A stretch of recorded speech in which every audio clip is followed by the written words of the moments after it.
In the Gun, episode 107. It's time to preview our first Big 12 matchup with those UCF Knights. Wesley Euler, Jed Drenning with you here. It is ITG. You are In the Gun. It's your new favorite WVU football podcast. Our guy, Owen Schmidt, has some work responsibilities tonight, so you just got myself and the signal caller. And as always, you already know this episode of ITG brought to you in part by our friends at BetOnline, where the game starts. Jed, before we get into those newcomers in the Big 12 Conference, a little Central Florida talk on the podcast today. Big game for both teams this Saturday down there in the Bounce House at high noon Eastern time.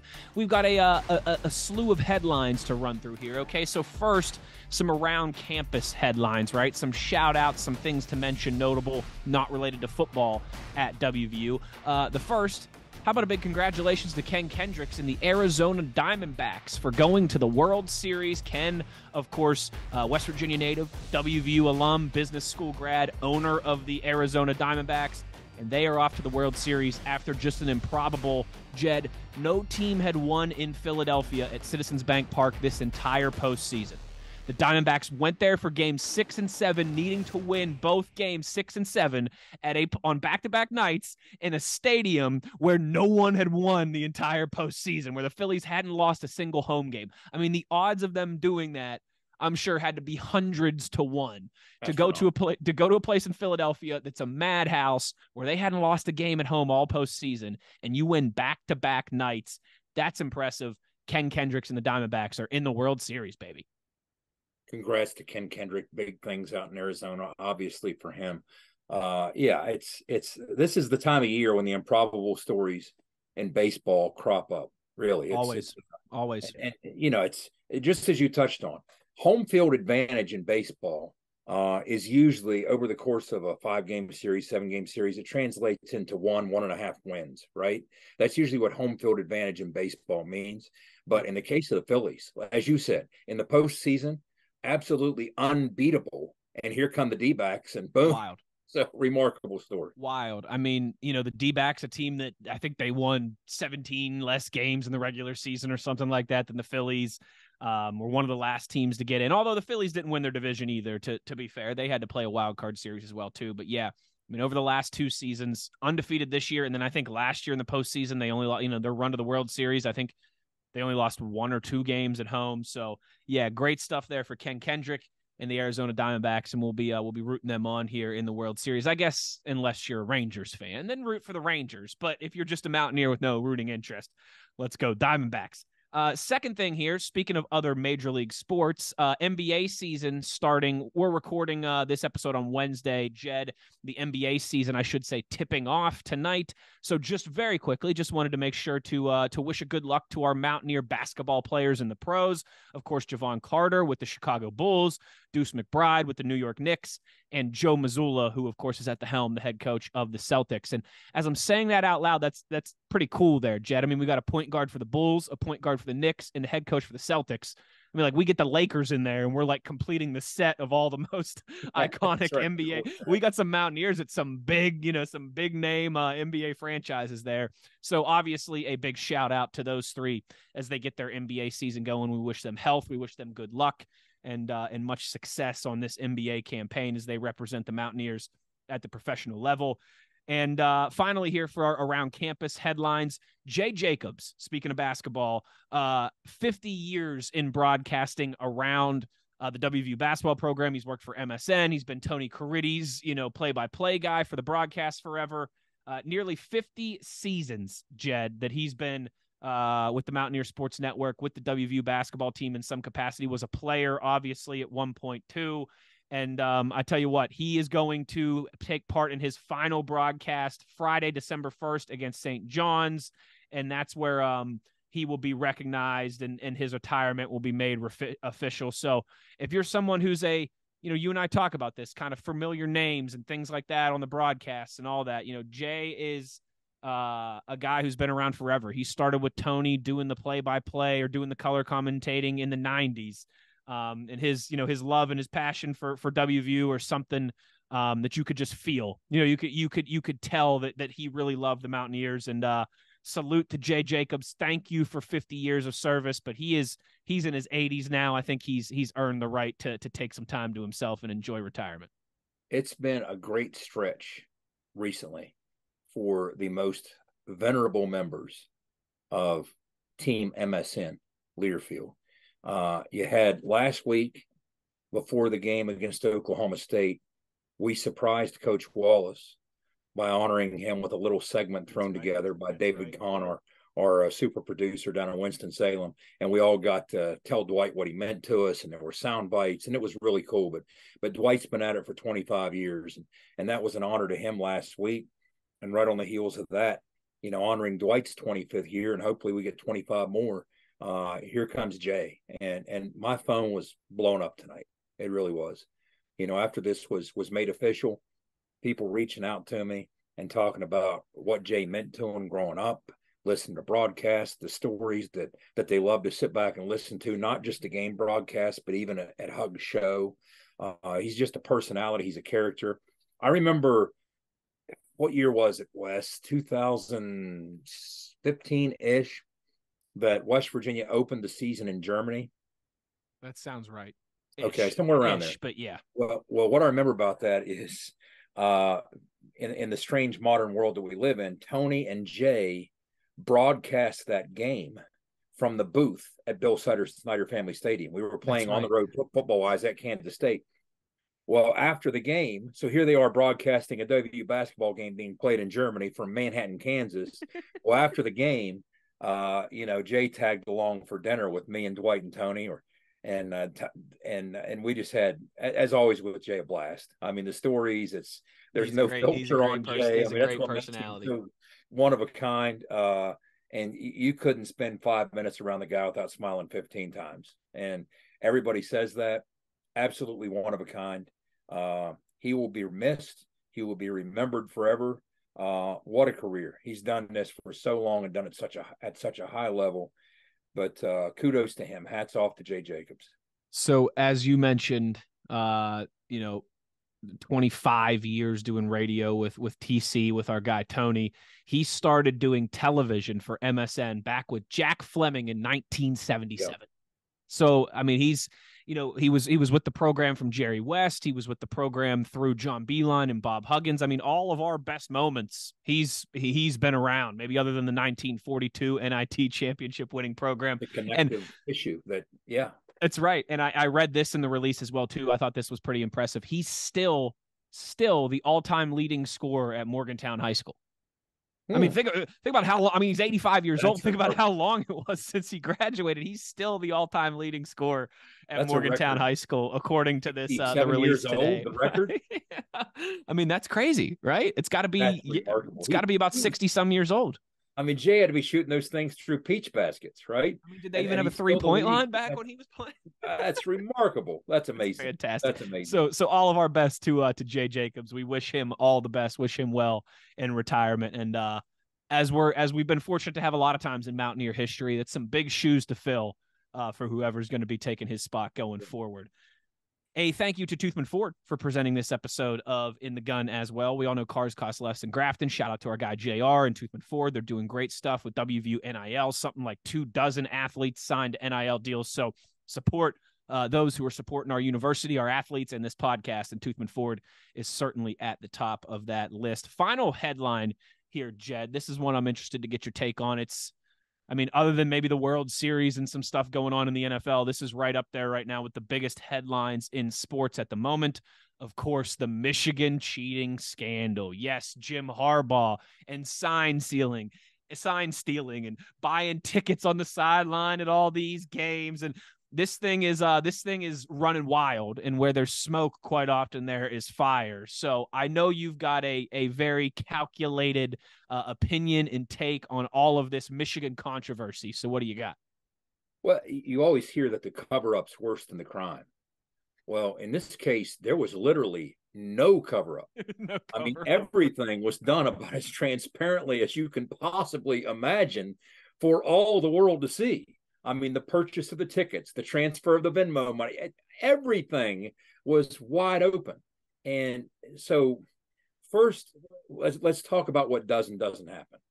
All right, let's establish for the average person that's sitting at home and might not be as dialed into the modern college game of football as we are. Sign stealing doesn't just happen; it's a high art. You're almost negligent if you're not doing it yourself, and if you don't have staff members committed to guard against it happening to you. I mean, every team in America is stealing signs, as they should be. They're out in the open. The other side's putting all these exotic signs together. I mean, it involves studying TV copies. It involves it really is an art. Like I've seen people that are involved in the sign stealing part of it and guarding against other teams stealing our signs. They'll talk to coordinators after a scrimmage, and it's very competitive. Like the coordinators want to make sure that, hey, our signs can't be stolen. Okay, we're masking them in such a way that you can't steal them. Meanwhile, what will happen is the scouting department sits on the other side during the scrimmage and tries to steal them. And so afterwards, in this competitive, strangely competitive situation, the coordinator will come ask the scout. I've been part of these conversations. Hey, you didn't get any, did you? Actually, we did. We got 3. Oh, no, you didn't. You're lying. Pulls out the notes. Look right here. We got this one. We got this one. So if you don't change something by week 1, they're going to get them just like we did. It's amazing. It's amazing. So that's all allowed. That's within the rules. What's not within the rules? In other words, anything you can do, studying TV copies that are available for public consumption, available to everybody, anything you can do on game day that you can intercept. Like I remember when I was with Rich, I was up in the booth, and when the other team's offense was on the field one particular game, I saw them trying to, they weren't a no-huddle team like we were. It was something we were very accustomed to. They were a more traditional team. And they start saying plays in, and one of our defensive coaches is in the booth with me, and he said, Jed, what do you think that is? Well, for those listening and not watching, the coach on the other sideline simply put his hand up like he had a pencil in it and started drawing. And I was like, something tells me they're running a draw. Wouldn't I be negligent if we didn't know that? Right. So yes, it absolutely happens. And some of the coaches that are most revered are some of the coaches within the coaching industry most known for stealing signs. Sure. Legally. Okay. Sure. But what we're talking about, not Belichick style out there, right? What we're talking about with Michigan is a different animal. What they're being accused of is sending someone to sit right behind the potential opponent's bench. So in some cases, an actual opponent in the Big Ten. I think it's been confirmed that 12 of the 13 other teams in the Big Ten found tickets being sold to these people, which first thing I thought was, who's the 13th team? Wow. Who's so bad that you don't even need to spy on them? And then there were potential matchups like Tennessee, who they thought before Tennessee lost to South Carolina, they might be playing them in the playoffs, Georgia, Alabama, the SEC championship game. Right. So they're actually sending people to sit behind the bench. These are the accusations, if it's confirmed, to sit behind the opposing bench and not just scrutinize it, study it, take notes, but even actually videotape it. Because in a quirky way, most people don't even know this. You're not supposed to send or scout a game in person in the season that you're playing that team. You're not supposed to do it. That's against the rules, and it has been since the mid-90s. For WVU to send somebody to Oklahoma last week and sit in the stands during the UCF game. Yeah. That's illegal. Yes, You're not supposed to do that. That's part of what they're being accused of, and also being accused of taking it to a much higher level. Taping it, and like I said, I see these things that are on social media, and you have, like, for instance, Ohio State fans going crazy because you see the subject at hand, the person we're talking about on the Michigan staff, standing next to the coordinator, and they're waiting for an Ohio State hand signal to come in. And as soon as it does, he tells the coordinator and everybody on the entire sidelines has a pass or a sign for it's a pass play, hand in the air pass play. That's legal. If you're intercepting it in real time across the field, that's legal. The part that's not legal is if you gained that information, or even if you didn't gain the information, if you just tried to, by scouting a game in person and videotaping it, you're taking it to a whole different level. Now, if in fact this is proven and established, this is an integrity of the game issue, and this is going to get really serious. So right now, the conversations, of course, Michigan is trying to dismiss it out of hand. Oh, it's overblown. That had nothing to do with us beating those teams. What else are they going to do? But it seems to be gaining steam that everything from rumors to substantiated reports, it varies across the spectrum. I saw something today saying that one of the odds makers is actually taking lines off the Michigan games. They have a bye this week. Starting back next week against Purdue, they're not going to have a line. Connect the dots there. What's that mean? Interesting. If you're replacing your head coach, and also the timing of it's kind of strange. Michigan does have a bye this week, and there's been chatter that the NCAA is doing that this week to at least give Michigan a puncher's chance to get their ducks in a row when Jim Harbaugh has coached his last game and they have to do something. Again, I don't know if it's going to happen. And remember, he already got suspended to start this season. He sure did. And he's, of course, he's going to jet off to the NFL if this all plays out. But yeah. If it happens, it's going to happen. It sounds very quickly. Maybe even by the time this thing drops, something is going to happen quickly. If it's going to happen, I can't see it dragging out in the next week or beyond. But it's sounding like it's gaining enough steam. There's more than just smoke now. At least there's some heated embers. I don't see a fire yet, but I do see some heated embers. So it sounds like, again, this is something we could do a couple episodes in the off season on the extent to which you legally go to intercept signals. Now, it's been said many times. You're right. If you want to rectify most of this, there you go. Communication in the players' helmets. That eliminates 99%. And make Michigan pay for the installation of all of it. Absolutely. Across college football. And there's questions as to why they don't do it. You see the boards up, the placards, the mirrors. Like Wes, I could go all day. Like, I know a story when Oklahoma was playing Tennessee. I want to say 7 years ago. I think it was when Baker was at Tennessee or at Oklahoma when they faced Tennessee. It was right around there, but they had that home and home. Well, I talked to some people who were on staff at one of those schools, and what ended up happening was Tennessee had Oklahoma's signals, and so they figured that out in Knoxville. So when they made the return trip to Norman, the person that was responsible for guarding Oklahoma's symbols or signals in game in the second half, they said, okay, let's see how the first half goes. We changed them enough. Let's see if they're still on to us. Well, Tennessee started intercepting them in the second half or in the first half. So at halftime, it was decided, all right, here's what's going to happen. The guy that's in charge for Oklahoma protecting the signals is going to stay right next to the staffers that have the placards. You've seen the boards up. Well, sometimes those boards will have pictures on one side. Well, guess what's on the other side? A reflective mirror. So this was a day game in Norman. So they spent the entire time in the second half shooting that reflective mirror in the eyes of the person on the Tennessee sidelines who was looking to intercept their signals. That's hilarious. That was his job for the whole third and fourth quarter. That's hilarious. Blind that guy with our mirror. And nobody in the stadium, 80,000 people are sitting there. Nobody knows this is happening. That's hilarious. It's arguably one of the more impactful things in the first half of the game. Sure. So That's anyway, funny. That's kind of everything you outlined there, Jed. We were just talking about the World Series briefly for a couple minutes ago.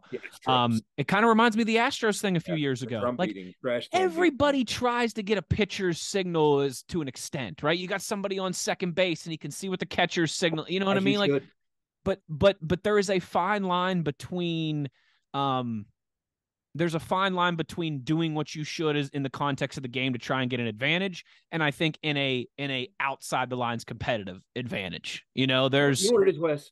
In today's age, here's the analogy I'd give you. When I leave my house, I kind of expect there's a chance I'm on videotape in today's world. Wherever I go, I kind of expect with all the phones, with all the CCTV, there's a chance. And I live in Tucker County, but people still have phones. I still have stop signs. Wherever you go, blink cameras, all that stuff. Yeah, who knows what my car's taping or not? I don't know. When I leave my house, I kind of expect that. But sitting in my house, it's creepy to think somebody might videotape. That's a good yes. That's the analogy. If you're on the sidelines, wide open with your signals, that's open game. But you don't expect it's open game from somebody in the third row, 30 feet behind you with a ticket. Filming the whole thing. That's a bridge way too far. So to me, that's the difference. I like that. I'm going to roll with that. I think that's a perfect analogy. Well, like many stories in the storied history of this podcast, the 107 episode history of this podcast, this will be one that we keep an eye on rolling forward. Absolutely. We'll follow up on this. We'll see if anything does happen during this bye week for the Michigan Wolverines. Heck of a time for them to for this to all be going on when they have a legitimate shot to win the Big Ten, go to the playoff, national championship, all that stuff again. We will certainly keep an eye on how this one plays out. Before we go to break, another thank you to our friends at Fortis. Our guy, Rick Lewis, of course, the best commercial roofing business in the country for roof performance and financial certainty guaranteed. Make sure you're visiting fortis.us.com. All right, quick. You want to close with Torque and the Michigan people? You could say, based on what we've seen, this is the best team Jim Harbaugh has had at Michigan. Mm-hmm. Or is it? Wait, what do you mean, where is it? Or is it? Oh, or is it? Yeah, or is it? I get what you see what I'm saying? So anyway, go ahead. Yeah. I saw this thing too. Quick little other. I saw this thing earlier that was like, oh, Jim Hart, and I think you mentioned it, and I think you're right. Like, he would land in the NFL, no problem. I mean, sure. he could get a job in the NFL in a week or two. But I saw this thing that was like, all these teams would be lining up over them, tripping over themselves to go hire Jim Harbaugh, a noted quarterback guru. And I'm like, he's been at Michigan for a decade. Can you tell me one good quarterback that he's developed? And isn't that what we always say is that Michigan's problem is they never have a quarterback? They got everything else. They got the run game. They got the D-line. They got the linebackers. They got the guys in the secondary. They just don't have a quarterback. They don't have C.J. Stroud. They don't have Trevor Lawrence, right? They don't like that made me chuckle. I was like, if Jim Harbaugh is this great quarterback whisperer, because he got the best out of Colin Kaepernick for a couple years. And Alex Smith, yeah. And, I guess Alex Smith, too. Yeah, although he had some success in Kansas City, to be fair, as well. And you know what? And Andrew Luck. So, in other words, if you go back a decade, well, yeah, but that's what I mean. You're right. In the last decade, yeah, that's right. Yeah. It's like saying, Rich Rodriguez. I mean, all he does is churn out 2-star running backs and turn them into pros. And I'm like, Steve Slayton and KJ Harris were a long time ago, brother. I mean, that's a bad example, but you get what I'm saying. Like, he had the nation's leading rusher at Arizona. He did have the nation's leading rusher, but I'm talking on that scale of like a national football league level. Yep. We talk about Penn State producing linebackers because they consistently give us the LeVar Arringtons and the Paul Posleznys and the Micah Parsons. Like, it's there. Harbaugh, when's the last time we talked about a quarterback in Harbaugh like he was some big old guru? So that just made me chuckle. But yes, you're right. He would have a job in the NFL in just a brief moment. That's for sure. All right, let's get to this break. On the other side, we are looking fully at this upcoming road trip down to Florida to take on UCF for the first time in about 20 years. The first time, obviously, as a member of the Big 12 Conference. So we'll get into all of that when we get back on the other side. You are in the gun. Nobody supports the blue and gold Mountaineers like Toothman Ford. With over 20 NIL deals and counting, Toothman Ford continues to rally behind our student athletes. And it's time we rally and support the dealer that supports the Mountaineers. Not only does Toothman Ford offer the best prices in the state on pre-owned, their never over MSRP campaign on new Fords guaranteed to save you thousands. Drive with pride all season long, knowing you're supporting the dealer that fuels our Mountaineers. Toothman Ford, where cars cost less, in Grafton and at toothmanford.com. For more West Virginia Mountaineer football content, be sure to follow us on Twitter @InTheGunPodcast. For nearly 20 years, Fortis has been the nation's leader in providing guaranteed roof performance programs for commercial buildings. Fortis offers roof performance solutions that feature extensive initial and ongoing reconditioning for commercial buildings as an alternative to traditional replacement, with long-term performance guarantees that are backed by global leader Lloyd's of London. Fortis offers a comprehensive range of roof performance management programs that provide financial security, extend the life of our customers' roofs, and make a significant impact on ROI. Fortis is currently improving performance and increasing ROI for customers at more than 4,800 locations, with more than 140 million square feet protected, including many Fortune 500 companies that have turned to Fortis to save money, gain financial certainty, and extend the life of their existing roofs. Fortis has helped customers save more than $520 million in capital roof replacement costs for an average ROI of over 250%. To learn more, visit fortis.us.com. Fortis, roof performance and financial certainty guaranteed. Let's go, Mountaineer fans. You're tuned in to In the Gun with Wes, the runaway beer truck, and the signal caller. Back in the gun here as we roll along. It is time to take a look at UCF. It's our preview episode, a big one for both teams. The Mountaineers trying to halt a 2-game win streak, get back to feeling good, get back in the win column and moving in the right direction. Central Florida, their homecoming game, still looking for that first Big 12 win. They are 0 for 4 in conference play. So two teams kind of at a crossroads moment for their season here, and the winner's going to feel good. And all right, we got some football left still in front of us, and let's go get some more W's. And the loser is going to feel like they have really dug themselves a hole here, certainly. So, Jed, I always like to kind of put this one on a platter for you. I know you spent the last week deep diving into film, into notes, into research, into everything that you do to get ready for a broadcast. So, in your mind, where's this one start, right? I mean, we know there's going to be a lot of important elements and areas of this game, but what stands out as kind of the first thing you want to highlight that's going to be really important here? Let's start on the defensive side of the football for West Virginia. I mean, it's a Gus Malzahn coach team, so it makes perfect sense if you're going to start looking at what they might do to attack us, right? And I mean, Gus Malzahn's been at it for a long time. He's been doing this at a high level for a long time. Very self-made guy, came from the Arkansas high school ranks and parlayed that into a couple coaching jobs. Next thing you know, he lands at Auburn and he's taken them to heights they hadn't seen in a long time. But he had a lot of really innovative things, especially when he was really ambushing the SEC. I want to say 15 years ago. Mm-hmm. It was really after, or even 14 years ago, it was after Tuberville was fired. Let me do the math. We faced Tuberville in 2008. Mm-hmm. And so they hired Gus in 2009. And we went down there early in the year. Now, he'd been coaching that offense at a high level, at the college level for some time. And nobody really had an answer for it. Nobody had really solved it. And this was early in the year. Matter of fact, I think it was my first road game working the sidelines for MSN, because before that I was just on like pregame. Right. So I wasn't traveling. But a couple of things I remember about that game facing Gus. I remember it was a Saturday night game. And so I spent a lot of time Saturday morning down in the team room with Jeff Castile. And Jeff had the clicker in his hand. We had the lights off, and we're just grinding through hours of tape.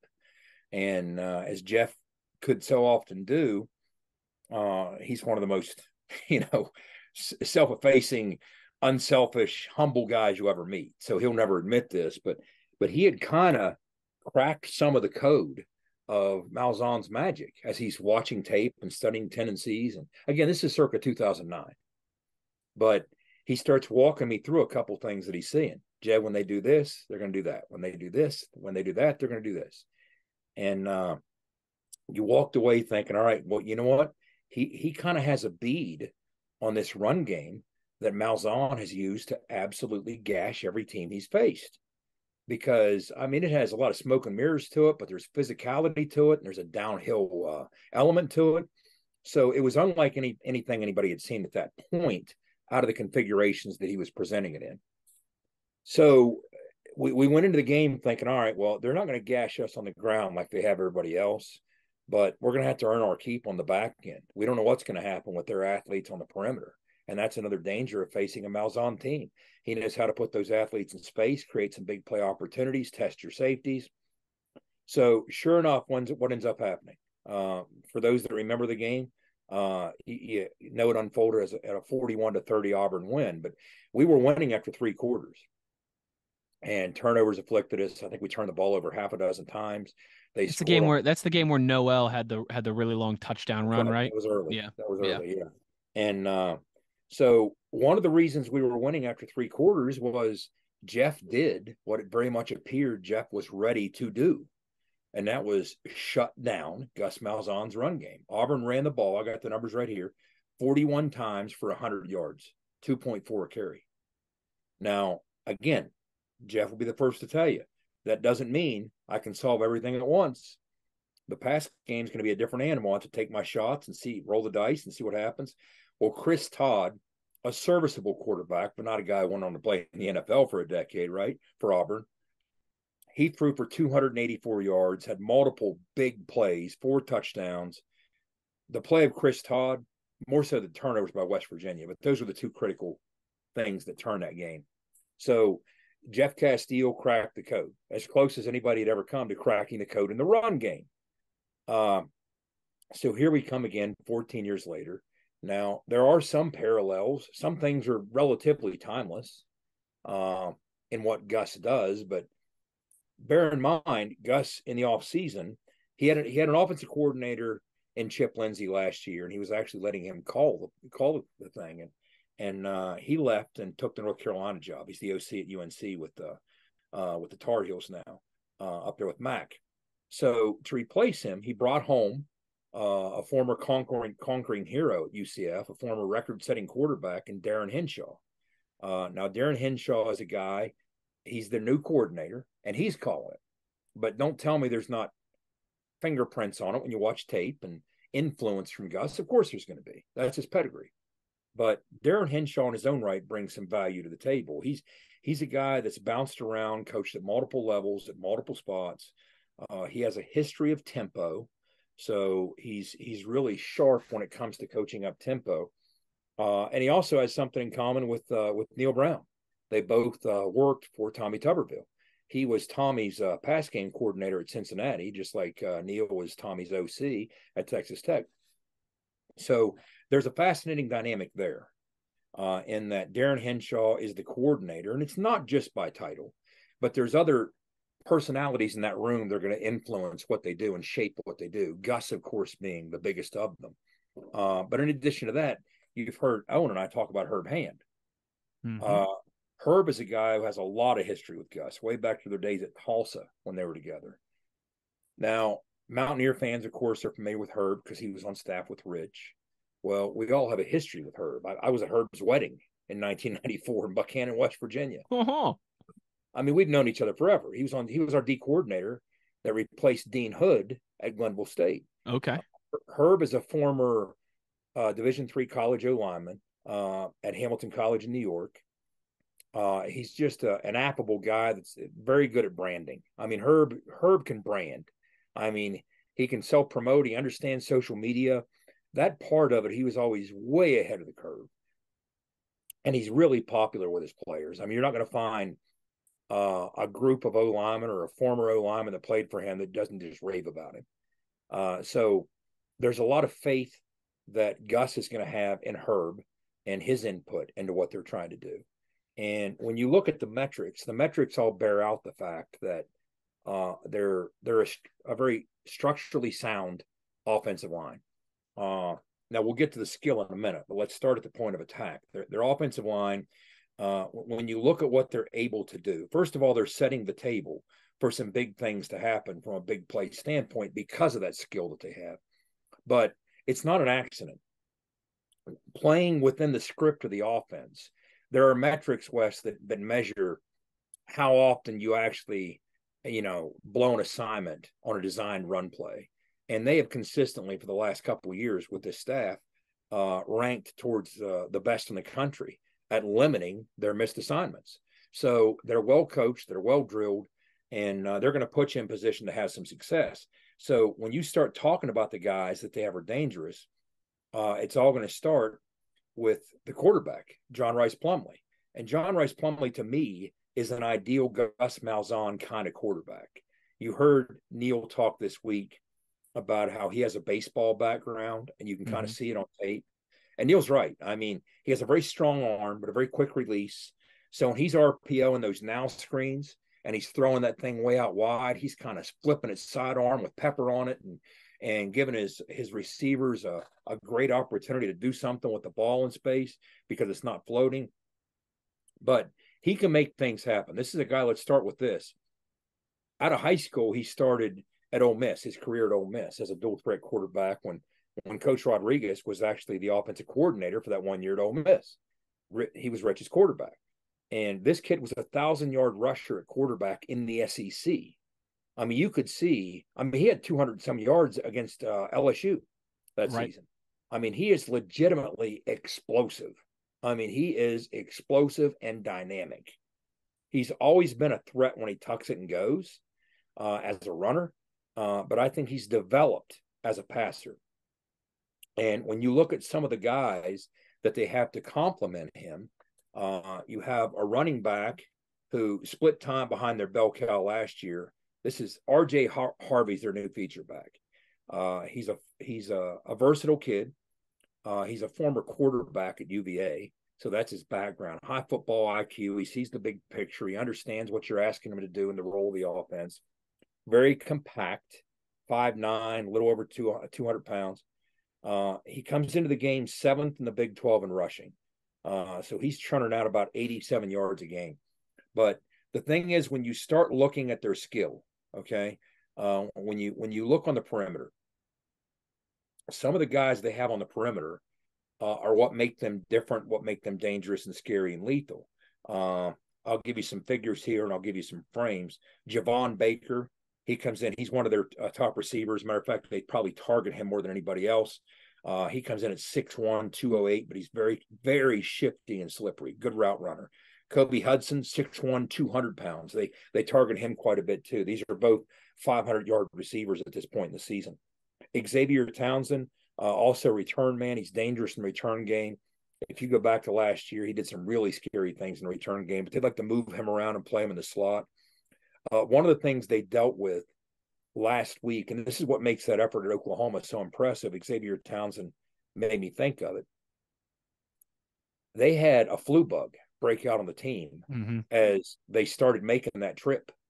So they're literally in transit from Orlando to Norman to Oklahoma. And I think they had 14 kids had to miss meetings Friday night because they were administering IVs. One of them was Xavier Townsend. He ended up playing and was productive at 5 catches.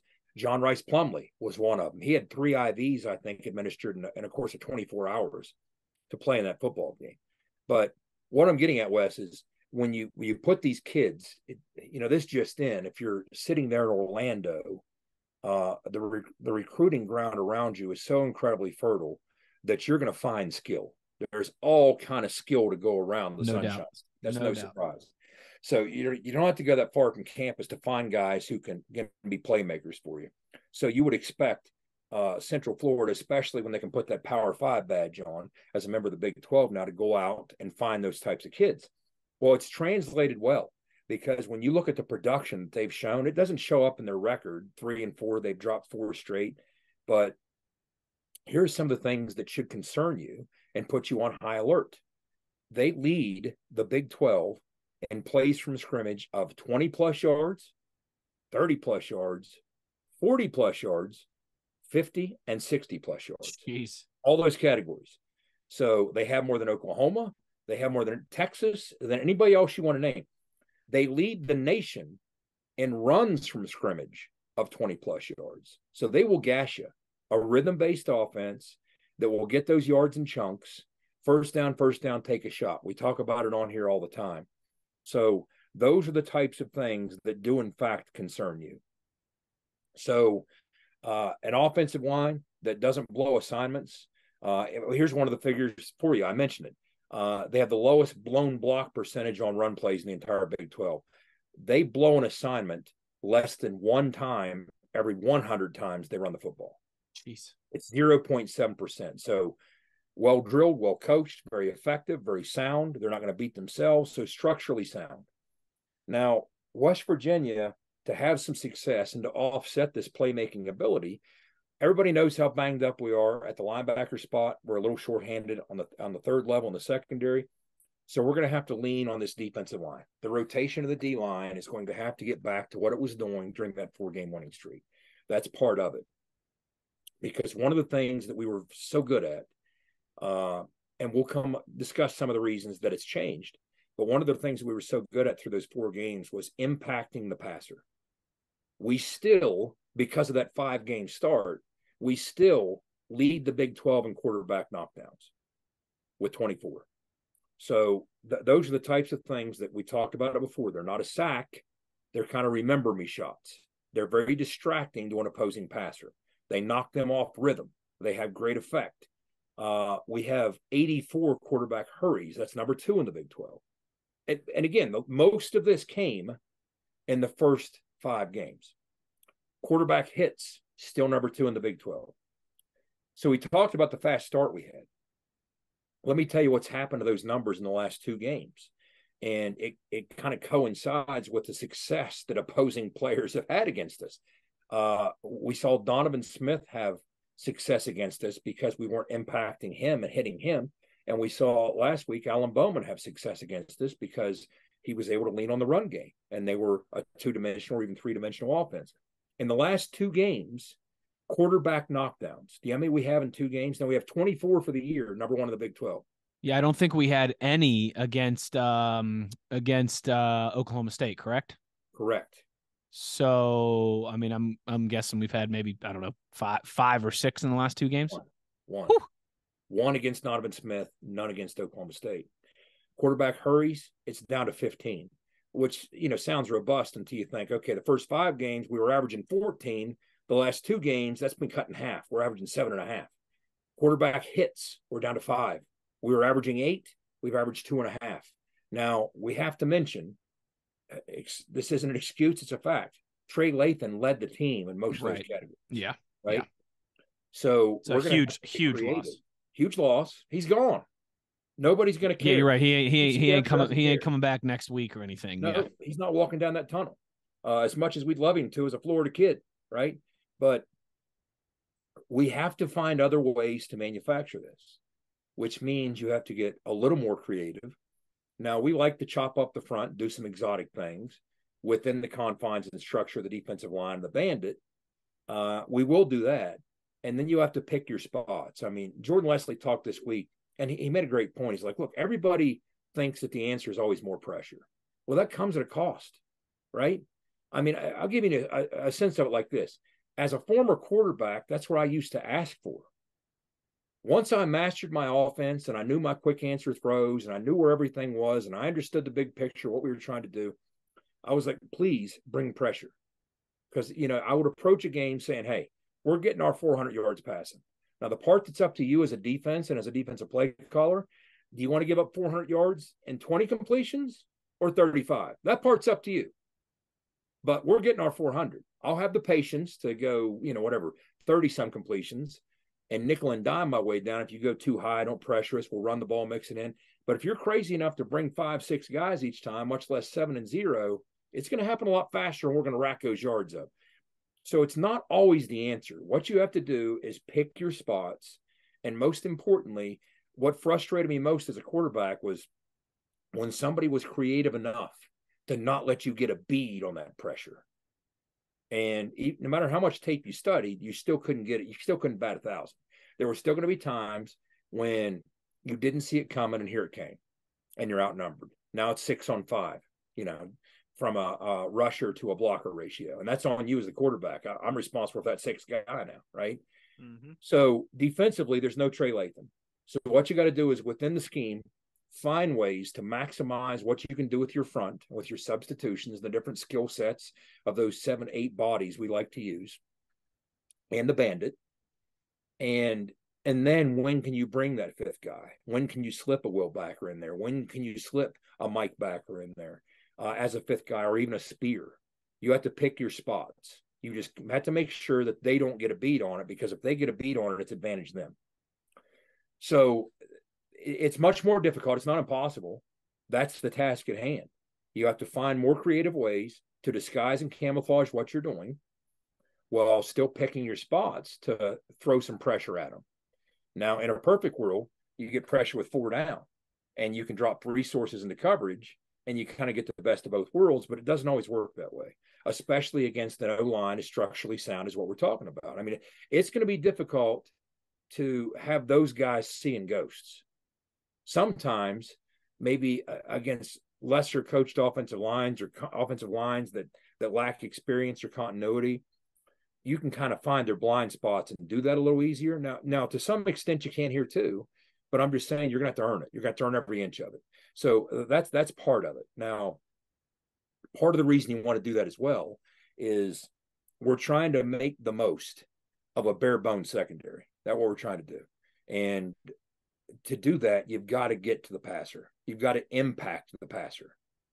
If you're unable to do that, it's going to be a long day no matter who we're playing. That's just the matchup of every game we're going to face. Okay. You have guys that are overachieving at certain spots.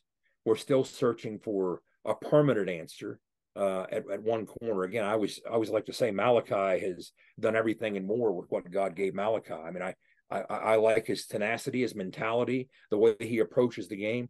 I love it, but he doesn't have a long frame. I mean, there's going to be some limitations physically, right? Now on the other side, Beanie has been everything we could have expected and probably more. So, settling into that kind of alpha spot at the one corner spot, but we're going to need some help from some other kids that really, whether it's Jacoby Spells, whether it's Andrew Wilson Lamps, somebody's going to have to emerge. Yeah, with those limited reps they've been. You have to earn your reps and earn your trust in practice. But then when you look across the safety group, other things are going to have to happen there as well. I mean, we're limited in who we can have faith in throwing a lot of reps at. Yeah. I mean, Keyshawn Cobb out for the year, Montre Miller out for the year. We all know these things. So there's the challenge that Jordan Leslie, Shadon Brown, and the defensive staff are tasked with. We know we have to find a way to get back to the pressure numbers or somewhere closer to the pressure numbers we had through 5 games because they were chunky and robust. We were getting after the quarterback and the results, you could see them on tape. Mm-hmm. I mean, we held the opposition through 5 games to a Big 12 best 50% completion rate because we were getting pressure. Even if you weren't sacking them, you were getting pressure. That's dipped significantly in the last 2 games. So there's the challenge. Can you do that? That's what we're going to try and find out.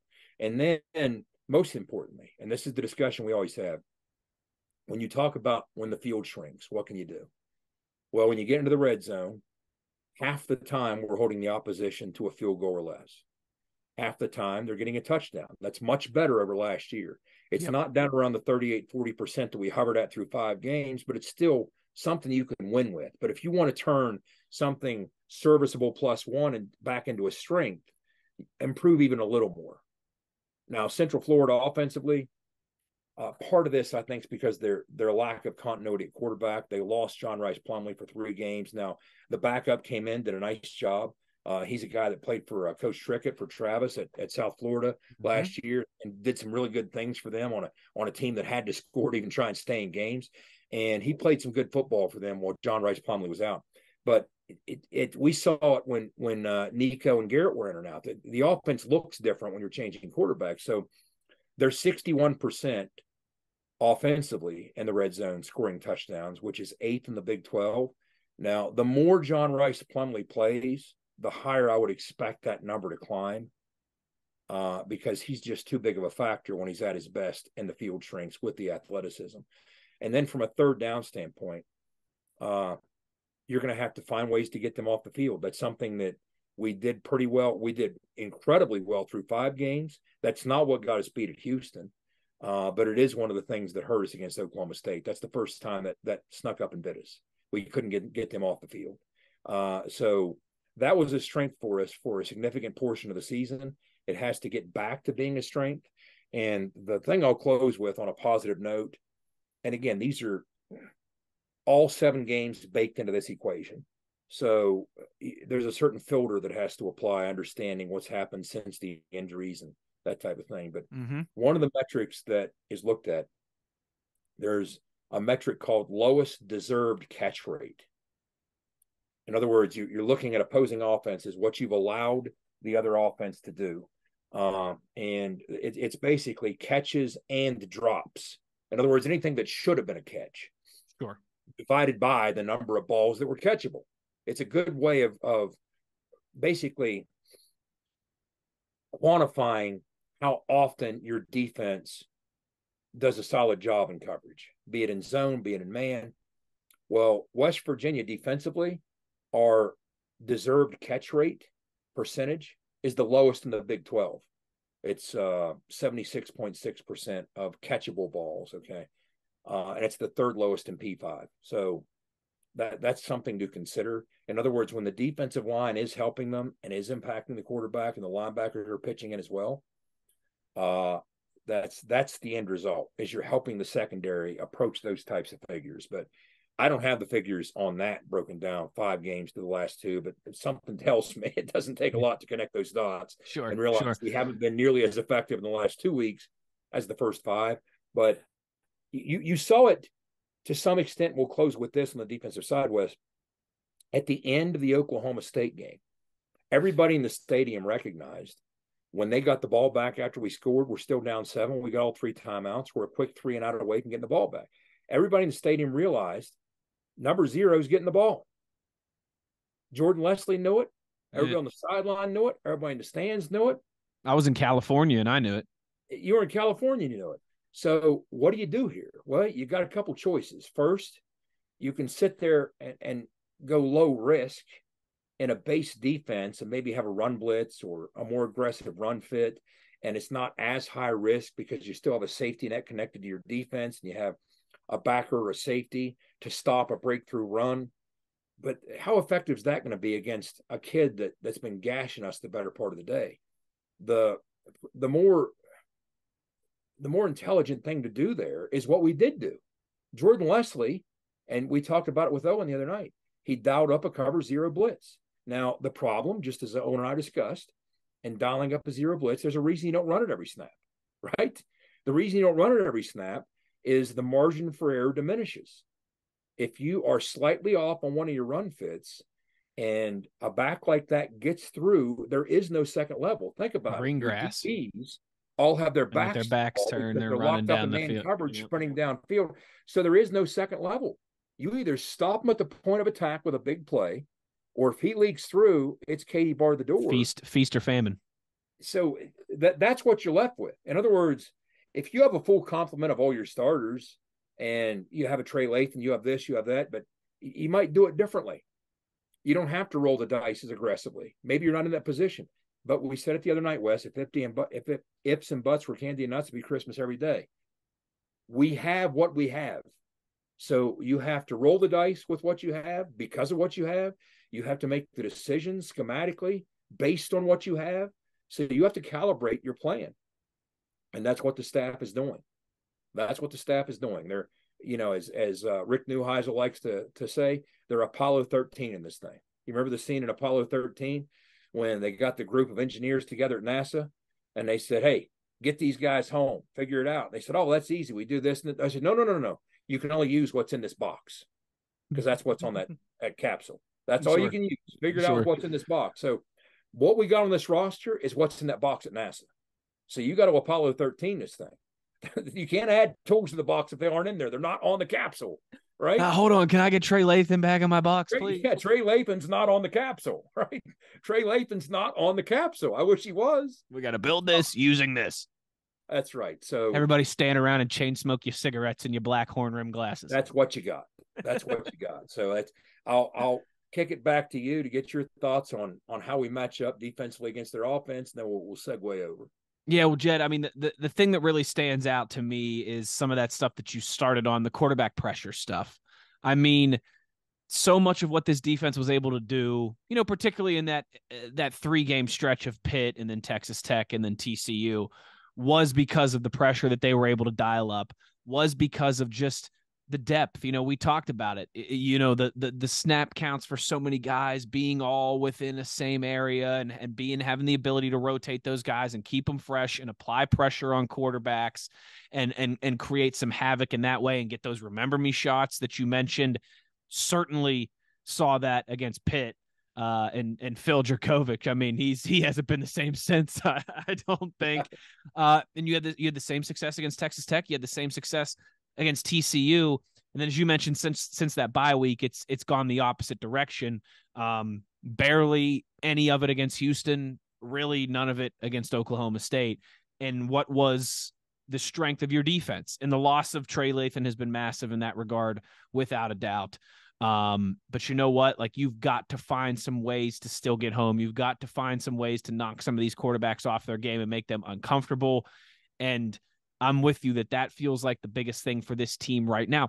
Central Florida's given up a lot of points, right? I mean, I know we're going to talk about our offense and their defense in just a second, but I mean, they gave up 31 last week. They gave up 51 the week before that. They gave up 36. They gave up 44.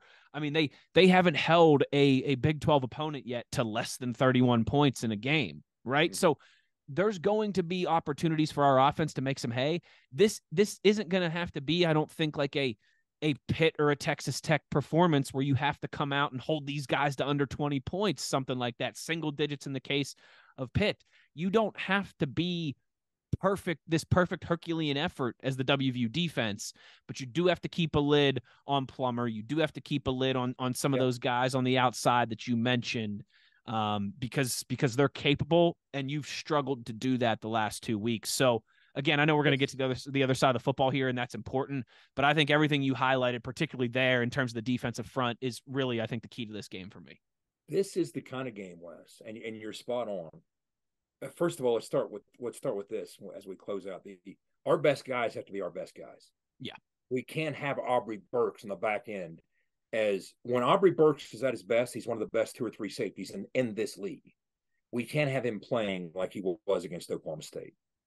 He went back to some of those Penn State habits, right?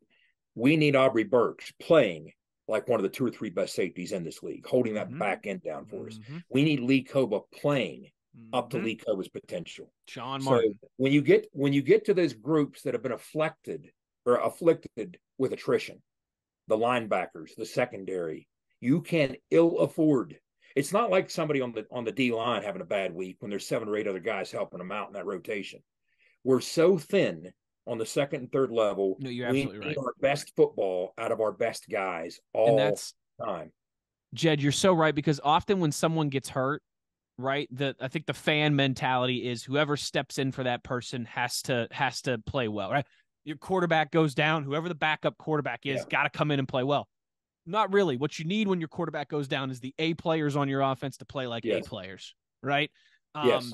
And I'm so glad you said that, because so often we think, okay, Ben Cutter, now here's your time, go get it, all these different things. And yeah, you need him to play well without a doubt.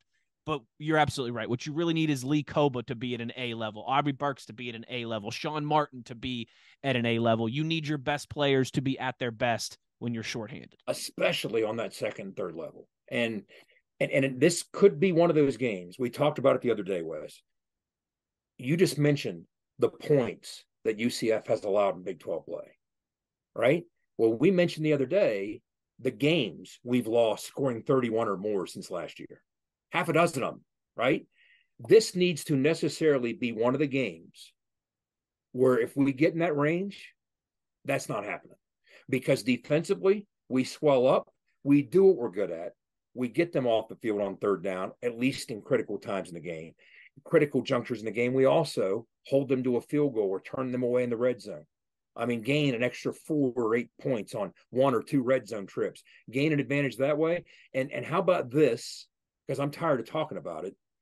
They've turned the football over 10 times. Can this be the game that if it turns into a poor man shootout, we get back in that we're in the turnover ratio, bending and sometimes even breaking, but we're stealing a couple possessions with turnovers. Could this be that type of game? So these are all considerations, but our best guys have to be our best guys, especially among the backers and on the back end of the secondary. And we need to be opportunistic when it comes to stealing a couple possessions and swelling up in the red zone at the appropriate times, as we've done a decent job of all year. That's the path to success defensively, as I see it. I think you are 100% correct. I think that has been proven over the last 2 games, and I think that's going to be the case again Saturday at high noon down there in Florida. All right, Jed, let's spin the block. Other side of the football, Mountaineer offense, Knights defense. What do you got for us? Well, what's intriguing about this, we like to run the football, and people like to run the football against them. That's what's interesting about this. UCF has faced more rushing attempts than anybody in the Big 12, 41 a game. West Virginia, by a wide margin, leads the Big 12 in rush attempts per game with 45. Now, let's hit some numbers, and then we'll talk some personnel. UCF is 13th in the Big 12 against the run. Well, part of that's people are constantly running against them, but the other part is they're getting it in pretty good chunks. They're 13th in the Big 12 at 4.8 yards per rush allowed. So Now, if you limit it to just those 4 league games that they played, here are some of their numbers defensively. They are 14th dead last in the Big 12 in rushing defense, giving up 255 a game in Big 12 play. They're 13th in yards per carry. That number swells up to 5.7 yards per carry in league play. And they're dead last in the league in scoring defense. That you hit on it, Wes. 41 points a game in league play. So they recognize their shortcomings, their limitations. I think they're a boxer heading into round 4, out of round 4, and I will be round 5, and they're getting a sense of what they're up against. So they're trying to dial up some different things schematically. They did manage against a very good Oklahoma offensive line and quarterback that understands their system, gets the ball out fast. Dylan Gabriel's hard to sack, right? Big time. I mean, he'd only been sacked 5 times in their first 6 games, and they sacked him 3 times. They got after him. So they were impacting that passer. So that puts you kind of on alert for what they might try and do against us. They have the number 2 defense in the Big 12 against the pass. We just talked about people running all over them, right? So part of this is I always say that you shouldn't trust stats in the wrong hands, right? They're dangerous in the wrong hands. Only somebody who swims in that soup should be having this discussion, right? So let's talk about this. I don't want to swim in any soup. No, I don't care to either. But they're number 2 in the Big 12 against the pass. Well, they haven't had a lot of leads, right? So people kind of get the lead on them and sit on it, and they run the ball a lot. Running the football. Yeah. There you go. It runs those rush numbers up we talked about, and it drops those pass numbers, kind of like the 2001 Mountaineers. That's the example I always think of, right? I mean, we were number 1 in the Big East against the pass because nobody had to pass on us, right? But so you see that happen. They've allowed the lowest yards per coverage snap. So this is where you start to rate that out, and it has a little more value to it. So it's not just a raw number because nobody's throwing on them. That kind of tells you teams are averaging 5.1 or 5.7 yards per coverage snap. So that's kind of a bang for your buck thing.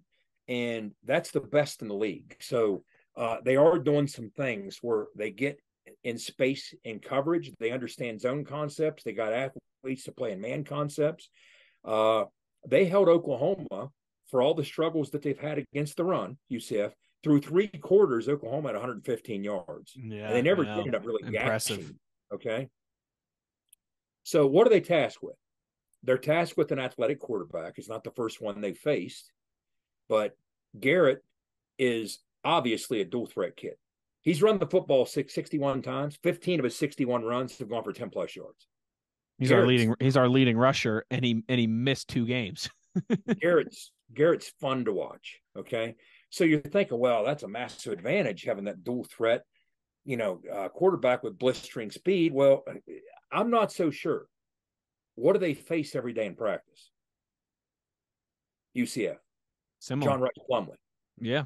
So in the same way that I'm not sure where I land with this, because we face Garrett every day. Okay. They face John Rice Plumlee every day defensively. So there's something to be said for that. Which defense can find a greater advantage in seeing that regularly? We'll find out. I think that's going to be one of the subplots in this game. Whichever defense can cash in on what they see in practice every day more so than the other defense, there's an opportunity for one of these 2 defenses. Sure. So something to be said for that.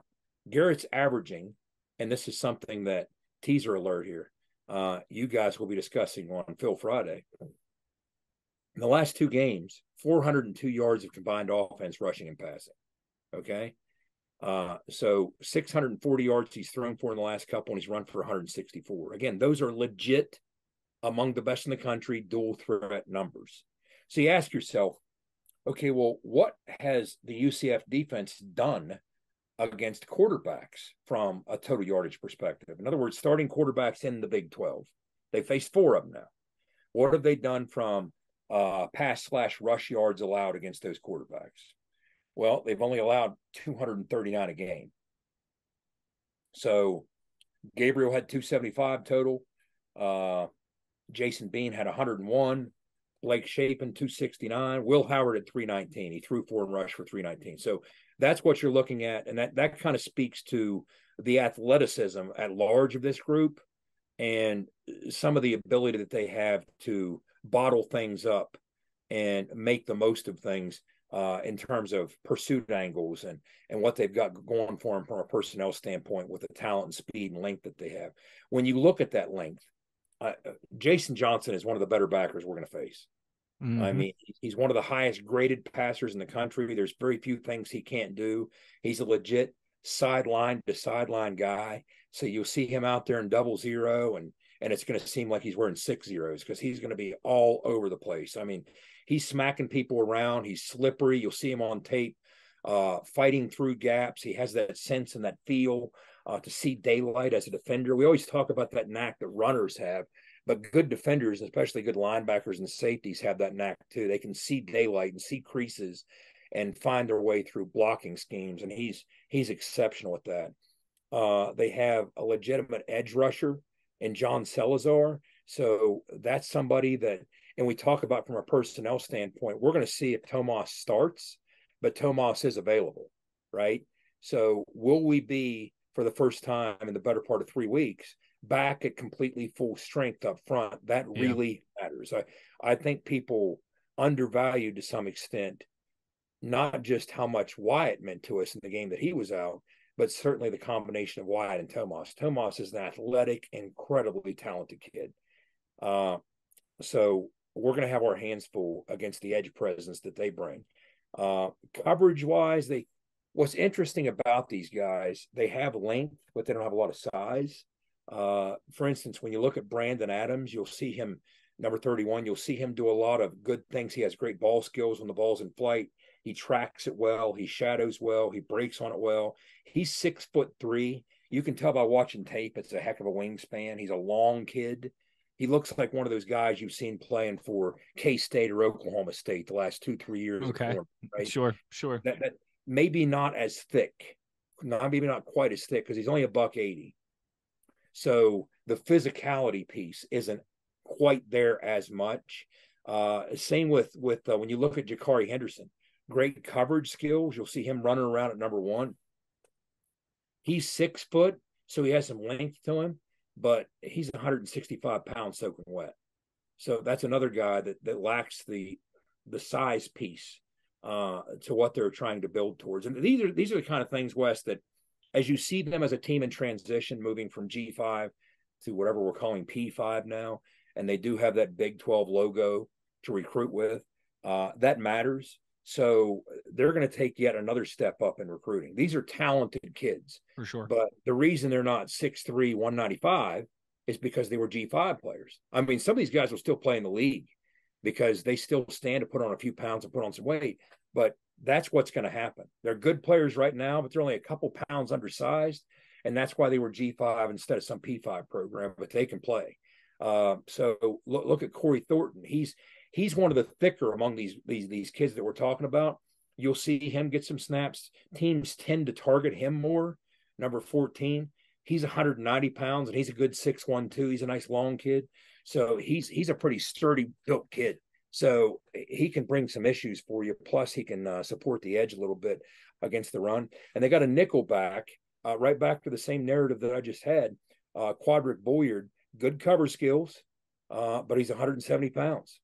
He's 6 foot, 170 pounds. So, yeah, he's not exactly going to set the edge for you against the stretch play, but on a 3rd and 6, oh yeah, he can break up a slant. Absolutely. Mm-hmm. So, I mean, that's kind of what you're looking at.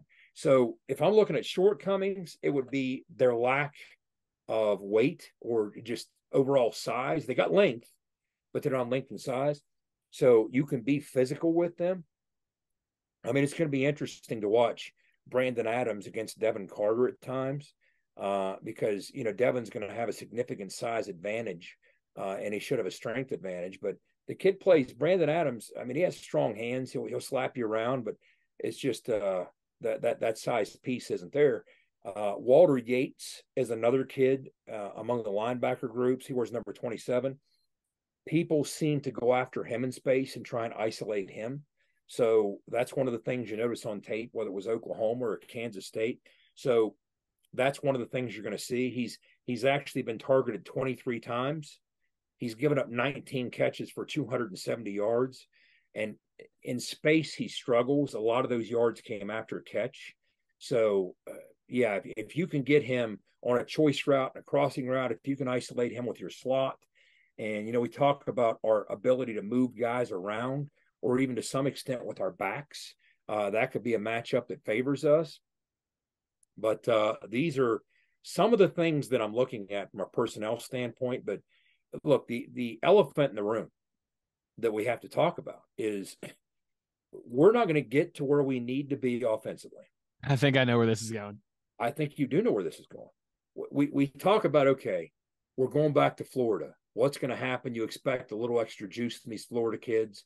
I expect Garrett to be juiced up. I expect, obviously, on the defensive side, you guys are going to talk about that in your Phil episode. I prepared some stuff for you there. But another Florida kid heading back to the Sunshine State. Maybe number 4? C.J. Donaldson. Yes. So let's talk about this, okay? Whatever is going on with C.J. needs to be solved by C.J. Okay? He's about to have his offensive line at full strength. He's about to be facing a defense that has struggled mightily against the run. Here's some numbers for you just to put this in perspective. CJ has 117 rushing attempts. Ollie Gordon has 117 rushing attempts. Wow. I would have guessed that number was higher. CJ has 453 yards. Ollie got half of that in one game. Ollie Gordon has 816. Jeez.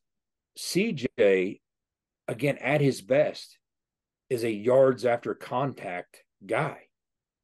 That's what he is. When he's playing his best football, he's shedding guys like nobody's business. I always like to say that he runs through arm tackles like people are swinging pool noodles at him. Well, I'll tell you what, those pool noodles, either they're a lot slowing thicker him down. they're stumbling him a little bit. He has 305 yards after contact. I'm done with the comparison after this. Ollie Gordon, you saw it the other day, he has 538 after contact. That's what CJ should be, Ollie Gordon. That's what we expected coming into this year. Now, I can't entirely wrap my head around the why behind it. You see it in spurts. You just don't see it for the balance of 60 minutes like when he was in last year, you did see it. Now, I would argue, like against Pitt, you saw it for the balance of 60 minutes. That was a very physical football game. He was right at the point of attack, spearheading the effort. That was last year's CJ. That's what that was. I don't need the game-breaking 20-plus yard run out of him to see the physicality. The game-breaking runs will come, as does the physicality. They're downstream from the physicality that he became known for last year. And you see it in spurts, but you don't see it with the regularity that we saw a year ago. So I'm not entirely certain what the answer might be. I'm glad that we saw some good things out of JJ last week, because, again, that room is best when pushing one another. I'm glad that Jaheim White has shown flashes. Now, once again, on a week-to-week basis, he needs to earn the trust to get the reps. He's a freshman. So there's weeks where he's just going to check out mentally. You saw that last week. And in practice, he didn't earn the trust to earn the reps. So we need all three of those guys at their best. And if all three of those guys are at their best, with Garrett developing into what Garrett appears to be developing into, and the weapons emerging on the perimeter, I mean, we know what we had in Cole Taylor and the versatility that he can have from a flex position or an attached tight end position. Devin Carter is reemerging as the Devin Carter we thought we'd get. E.J. Horton's finding a nice little niche. Traylon Ray is looking like a guy who have a very special future. We haven't even mentioned Hudson. Again, kind of TBD with what's going on with Hudson. Preston Fox is making plays for us, right? So you see guys in that room. Everything else is coming together offensively. Now, is what we figured to be the central piece coming into the season, is it going to come in? Is it going to fall into place? If we can get CJ spearheading the effort in that room like we thought we'd get coming off of last year, and everybody else continues on the trajectory that they're on, this offense could help us win some games down the stretch. They really could. Yeah. They really could. So these are the types of things that I'm looking at as we head down to face a team that hasn't been at home for almost a month. It's homecoming. People tell me that the StubHub market's going crazy down there, and that's kind of an indicator of what kind of crowd you're going to see. I do think that we're going to be stepping into an interesting situation. So we're going to have a balanced offense. We're going to have to do the things defensively that we talked about doing right there. But yeah, that's kind of where we're at with all this. But and then of course you're going to have to be sound in the kicking game. I mean, that goes without saying. We weren't sound in the kicking game. Oklahoma State certainly wasn't sound in the kicking game. How about if we face a team being as undisciplined and unsound in the kicking game as Oklahoma State was, fumbling their own punt, blocking the punt into their up back. If you face a team as undisciplined as them, take advantage of it. Yeah. And we didn't do that, because I was thinking about this, Wes. Here's my at-large comment that I'm going to make as a key to this game. And I'll make it again in the pregame show in Orlando on Saturday, in the tiniest booth in the Big 12, apparently, based on the pictures that I'm seeing. Oh, no. Oh, boy, you ought to see these pictures. I'll text it to you. But, yeah, we're going to have to come up with some kind of creative – speak of creative strategies. We're going to have to find a creative strategy just to get us into the booth. But I think this is what has to happen this week and in the coming weeks. We had the discipline conversation the other night, right?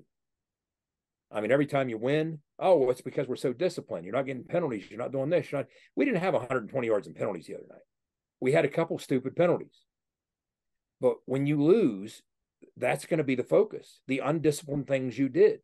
Sure. When you win, like Oklahoma State did, people forget all the undisciplined things they did. That's the nature of the game. So here's what you need to do each week.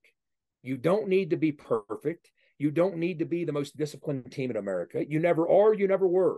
You weren't completely disciplined when people were calling you disciplined during the 4-game winning streak. If you made one less play, then all of a sudden you're undisciplined bum. Sure. What are you playing so undisciplined? But we won razor thin margins. So now right? You're not undisciplined. You're resilient, and you overcome those things, those mistakes. See how the narrative switches? When you lose, you're undisciplined. But when you win, you're resilient. You overcome. You find ways to overcome it. Yeah. Here it is, in one statement: simply be the most disciplined team on the field Saturday. Not in the country, not in the Big 12, on the field. We weren't the most disciplined team on the field. Oklahoma State wasn't a very disciplined team, but they were more disciplined than us. So it was only it was only the 2-horse race, and they had the better horse. Yes. It's not like they beat us with tremendous discipline. No. Just be the most disciplined team on the field Saturday.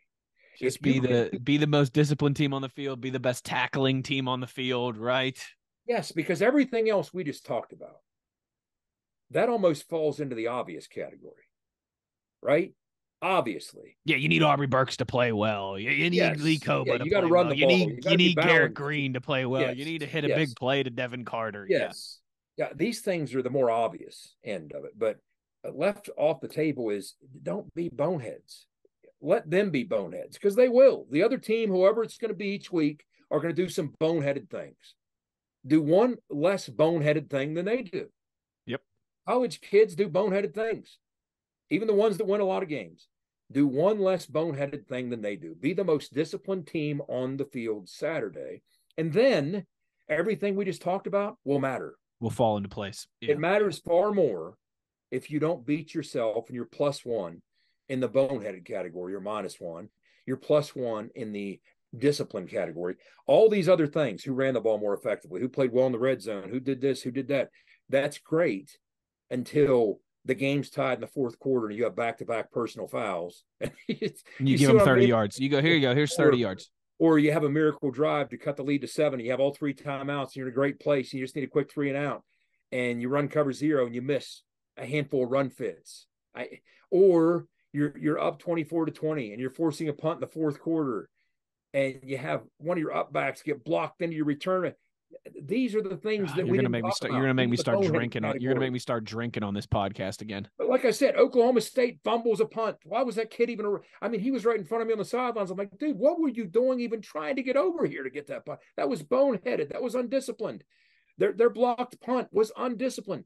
That third and long personal or pass interference, undisciplined. Let them do all of the undisciplined things, and you just do fewer of them. Because they will do. Central Florida will do some UCF, I'm sorry. UCF will do some undisciplined things. Absolutely, they will. Let them do it. Don't interrupt them. And just do one fewer than they do at a critical time. Be the most disciplined team on the field Saturday. Mm-hmm. I completely agree. Jed, I think that's a huge key. And this is kind of my final thoughts, and then I'll let you give any final thoughts as we wrap this thing up. So much of what you did well during that 4-game win streak, right, was bare bones football, was football 101. You're more disciplined than the other team. You tackled better than the other team. You blocked better than the other team. You made more plays in crunch time and winning time, right? So much of what has ailed you through this 2-game win streak has been that same thing, just the opposite side of the equation. So I'm 100% with you on that. Be the more disciplined team. Be the better tackling team. And I think you know, for both of these teams, they are at that point where they're not perfect in that regard, right? But they've had strong performances. They've had not so strong performances. You've got to be on the upper hand in that regard. I think, and I'm with you. That's massive for me. Again, a lot of times when we say things like this, it seems like kind of cliched football 101 stuff. But as you mentioned, at the college level, at this level, when there's two teams that aren't separated by much, that is so often what makes the difference. That's why you spend months and months and months and hours drilling that stuff into your guys. So I'm with you on that. The last thing I've got to say is mentality is a big thing, I think, for 18, 19, 20, 21-year-old kids, right? Confidence, mentality, attitude, all that stuff. We know all that stuff matters in every facet of life, but I think particularly in athletics with teenagers and young adults. I part of me wonders if the last 2 games, if our guys have lost a little bit of that edge that they started the season with. You know, the 14, the disrespect. We saw how big of a deal that was after the win at Texas Tech. We saw how big of a deal that was after the win at TCU. And I don't want to say that they changed that, but you know, that script flips, right? I mean, you go down to Houston on the road and you're a favorite. You come back home against Oklahoma State after a loss and you're still a favorite. Well, now guess what? Once again, much like you were at your TCU, you were 14-point underdogs. Here, you're a full touchdown underdog. Once again, team, you know, the experts, and I'm using air quotes as I say that, but the powers that be, you know, that are usually pretty dead on with these things, all of a sudden think that you're out of your element again, that you're maybe over your head a little bit. Get that edge back too that you had to start the season. I think that'll go a long way as well. I agree with that. You develop at that age. We all remember feeling like that. If you played competitive sports and you had teammates, your teammates do things to elevate you, to make you feel bulletproof. You, as a group, that synergy does make you feel bulletproof. That's been lacking, and it's almost waiting for the other shoe to fall kind of vibe the last 2 games. So what can you do? Who's going to spearhead the effort to get you back to having that swagger and feeling bulletproof once again? And everything's going to turn on that 14. We need to get back to feeling like, hey, here's how way off you were on that projection. Mm-hmm. And I can't stress it enough, because when I watch, we talked about our best guys have to play their best. When I watch Central Florida, again, I know these guys on the staff, at least some of them, they're a well-coached team. They're doing creative things. I mean, Wes, they'll just case in point, part of what they're doing to give Oklahoma fits, K-State fits, some of the better teams or better defenses in this league, this well-coached offense, they'll get wide, so it's third and long. They run wide splits almost to get it, like, turn into a 9-on-9 game of football. And then they run a draw play, and the O-line is so well drilled at selling pass on the draw play that in one case they turned a third and intermediate against Oklahoma into a 50-yard run by Harvey. In another case, they converted a 3rd and 21 on a draw play with K-State. Look, the only way to offset that, the only way to prevent these guys from doing these things in these creative spots with these athletes, your best guys have to play good football. If Aubrey Burks isn't playing good football, he's going to bail out and not be part of that equation. They're going to convert on us. If Lee Koba is not playing good football, he's going to miss his fit and fly upfield or buzz in the wrong flat, whatever the case might be, and they're going to make those types of plays against us. The way you stomp out those types of things, and they're going to set the table effectively on both sides of the ball and in all three phases, is your best guys have to play their best football. It doesn't matter how well coached, how well prepared, how well drilled you are. If you're not doing what you're coached to do, if you're not doing what you know to do, if you're not drawing from your experience and your skill, then you're in a bad spot. So that's what it's going to take. You're going against a well-coached team with a ton of athletes and a lot of speed in an environment that is going to be hungry for an historic win, much like Houston got. It's a homecoming crowd. They saw how close they came in Norman. They almost shocked the world against the top 5 Oklahoma team, came a 2-point conversion away from that. Could have got real scary for OU in overtime, real scary the way that game was going. So they came that close. They're coming into this. You talk about swagger. They have that swagger. That was their 0-3 Quincy Wilson Miami game. That's what that was. And you know what we felt like even after that loss. So that's what you're going to be up against. So you better bring it and bring it well. And I do want to see if this arc that we see out of some of our key guys can continue, including Garrett. That's what I want to see. But defensively, guys, you got to pitch in and help the staff find ways to this thing's thrown together like a ransom note right now, right? It's kind of glued together with patchwork, and we can find a way schematically.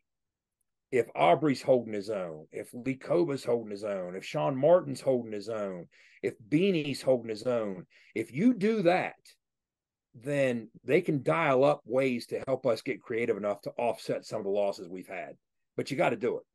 Yep. So that's kind of what I'm looking at. This is for a host of reasons, Wes. Obviously a big game, but we play the underdog role well. We embrace it. We relish in it. Let's see if we can do it again. Hitting the road against what's going to be a very fired up Central, I almost said it again, UCF team. Sorry, guys. They're going to come for you in the comments, Jed. Well, it's all right. They're going to come for me for that dumb Rich Rod comment I made earlier. They'll come at you for Central Florida. So we'll both be under the heat. I should have gone with Chip Kelly instead. That would have been better. Chip Kelly, explosive offenses. Yeah, what, 10 years ago? Where's that been ever since? That's right. Oh, I forgot what you're talking about. I got you now. Yeah. Did we say where Owen was?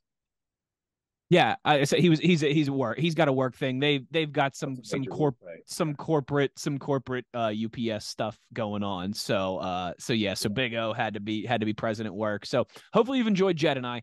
I'm with you, partner. Listen, for UCF, if this is a crossroads game for both of these teams' seasons. If you're UCF and you lose, you're 3-5. All of a sudden, you're 0-5 in the Big 12 after a 3-0 start. A bowl game feels like it's really tough to obtain, and you're like, man, this is a really bad first year in the Big 12. You win, all of a sudden you're 4-4. You're like, all right, we win 2 of our last 4 games. We make a bowl game our first year in the Big 12. We'll have a chance to finish with a winning record. All those things. Well, your WVU, you lose your 3rd game in a row. You're back to 4-4 after what was a really hot start, and you're kind of thinking, oh man, now we still got to play Oklahoma, and we got to really battle to go 6-6 and make a bowl game here. Your WVU and you win.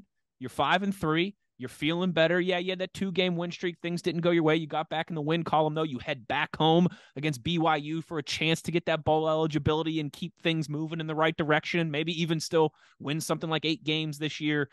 It's a big crossroad moment for 2 programs, for 2 fan bases, for 2 coaching staffs. I mean, all these things involved. So high noon on Saturday, if you're going to be there, because I've seen a lot of Mountaineer fans playing. We know there's a nice West Virginia contingent in the Florida area. And I think a lot of people, just, hey, it's a new team in the conference who's back on the East Coast. And yeah, I love a weekend in Florida at the end of October when the weather will be perfect. If you're going to be there, make sure you're representing for the boys as well, too. You know, you'll see Jed down there on the sideline with his 37 different microphones and his wristbands and all of his good stuff. So I'm fired up for this one. I'm excited. Like I said, I love a noon road game because I put the girls down for a nap at 11:58. And I can just, as the good Lord intended, go into the basement in the dark and watch the WVU game by myself. I wanted to hear. One of the reasons I was hoping Owen was here tonight was I wanted to talk to him about facing a team that is coming off a game like that and facing a team that is trying to snap a losing streak, because there's times in his career he did both. Sure. Well, maybe we can get an answer from him, and I'll share it on the Phil Steele episode or something like that. But yeah, obviously, you know, this is not our last episode of the week. We know we got Phil Friday coming up as well too. I'll be pinch hitting for Jed on that one, so Skylar and I will make sure to get Phil's thoughts, of course, on this game, all the other games around the Big 12, some other juicy top 25 games this weekend as well too. You got the cocktail party, Florida and Georgia. You got a top 15 matchup between Oregon and Utah. So plenty of fun stuff to talk about with Phil on Friday. Say that again. Contest. The Pick'em. Yeah. Yes, of course. Yes. Make sure you're getting involved with our Pick'em as well too. We're still looking for our Neil Armstrong, the first person to plant their flag on the ITG moon and go 4 for 4 in the process. You can find the link to that in our YouTube descriptions, also on our Twitter page at In the Gun Podcast. Follow us on Twitter. We got a lot of stuff going on there. Subscribe to YouTube as well too to see all the visual element of this that we do. And of course, the one thing that we ask of you, as always, to close this out, is to be an ear and tell an ear about your new favorite WVU football podcast. For our producer Skylar Callahan, our working man Big O, and of course the signal caller Jed Drenning, I am Wesley Euler. Take care, everybody. We'll talk to you with Phil Steele tomorrow. You've been In the Gun.